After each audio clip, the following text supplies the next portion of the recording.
नमस्कार मित्रांनो, आज आपण चर्चा करणार आहोत माझी लाडकी बहीण योजनाच्या ई-केवायसी बद्दल। लाडक्या बहिणींनो, ई-केवायसी करण्याची शेवटची तारीख जवळ येत आहे आणि तुम्ही आतापर्यंत तुमची ही ई-केवायसी पूर्ण केली नसेल तर लगेच पूर्ण करून घ्या, अन्यथा तुम्हाला तुमचा पुढील हप्ता मिळणार नाही। आता सरकारने 2025 मध्ये या योजनेसाठी ई-केवायसी अनिवार्य केली आहे, कारण लाभार्थ्यांचा ऑनलाईन सत्यापन खूप महत्त्वाचा आहे। यामागचा उद्देश एकच आहे, तो म्हणजेच पात्र अशा सर्व महिलांना भगिनींना या योजनेचा लाभ मिळावा, तसेच लाभार्थ्यांची सत्यता पटावी म्हणून ही योजना सुरू केली आहे। आता सुरुवातीला ई-केवायसी ची शेवटची तारीख ही 18 नोव्हेंबर 2025 पर्यंत निश्चित करण्यात आली होती। मात्र बऱ्याच महिलांना ई-केवायसी करण्यासाठी अडचणी येत होत्या, त्यामुळे ही अडचण लक्षात घेऊन महाराष्ट्र शासनाने ई-केवायसी ची तारीख वाढवून आता ती 31 डिसेंबर 2025 पर्यंत केली आहे। आता ही ई-केवायसी करायची कशी हे तुम्हाला मी नंतर सांगतो, पण त्या अगोदर ई-केवायसी करण्यासाठी विविध अडचणी कोणत्या त्याबद्दल या ठिकाणी मी तुम्हाला थोडक्यात सांगतो। त्याही अगोदर एक महत्त्वाची आठवण, जर तुम्ही आपल्या चॅनलवर नवीन असाल तर आपल्या चॅनलला सबस्क्राइब करा आणि आपल्या पेजला फॉलो करायला विसरू नका।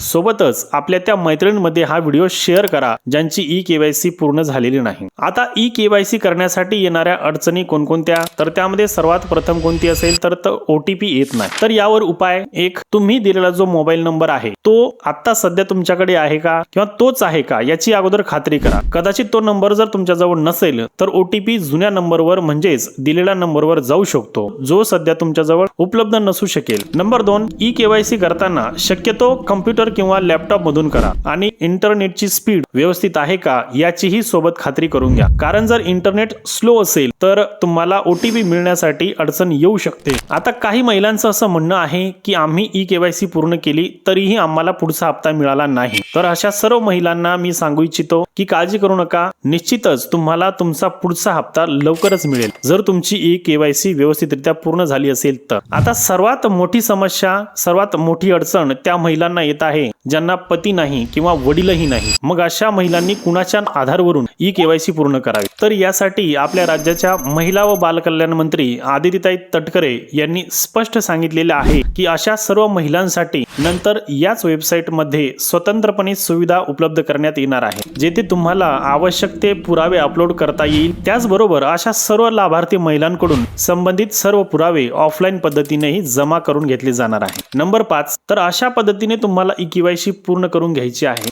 सर्वात आधी या वेबसाईटवर जाऊन या ठिकाणी क्लिक करायचं आहे। आता येथे लाभार्थ्यांचा आधार क्रमांक टाकून मी सहमत आहे यावर क्लिक करून OTP पाठवा यावर क्लिक करायचं आहे आणि आलेला OTP टाकून पुढे जायचं आहे। आता तुम्हाला या ठिकाणी लाभार्थ्यांचे वडील किंवा पती यांचे आधार क्रमांक टाकून कॅप्चा टाकून मी सहमत आहे यावर क्लिक करून परत OTP मिळवायचा आहे आणि पुढे जायचं आहे आणि OTP सबमिट केल्यानंतर तुम्हाला या ठिकाणी 4 स्टेप्स दिसतील, त्या व्यवस्थित पूर्ण करायच्या आहे आणि सबमिट करायचं आहे। तुमची केवायसी पूर्ण होईल। जर तुमची केवायसी व्यवस्थितरित्या पूर्ण झाली असेल तर कमेंट मध्ये डन असा मेसेज करा। जर तुमची ई-केवायसी करण्यासाठी अजूनही अडचणी येत असेल तर नेमकी तुम्हाला कोणती अडचण येत आहे ते सुद्धा आपल्याला कमेंट करायला विसरू नका। आणि हो, हा व्हिडिओ आपल्या त्या मैत्रिणींमध्ये नक्कीच शेअर करा ज्यांची ई-केवायसी अजूनही राहिलेली आहे।